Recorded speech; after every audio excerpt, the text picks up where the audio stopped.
that plant in the short rains was to import 1.5 million 50-kilogram bags and distribute them at a lower price of Kenya shillings 3,500 per 50-kilogram bag. We have also made arrangements to make another 6 million bags of various types of fertilizer available for the long rain season.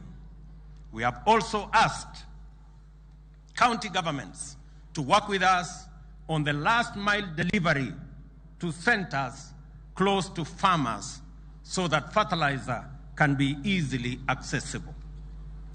These, however, are short-term measures, and we have to take very bold steps to end the perpetual cycle of hunger and dependency on rain-fed agriculture. We must eradicate hunger in our country in the shortest time possible. To do this, we have the following plan. We have to increase agricultural productivity as a first step.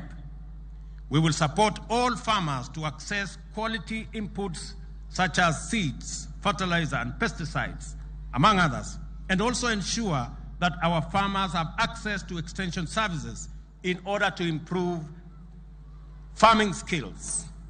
In the short term, we will continue with the fertilizer import program. But in the medium term, the government plans to have fertilizer manufactured in partnership with EAC countries in our region.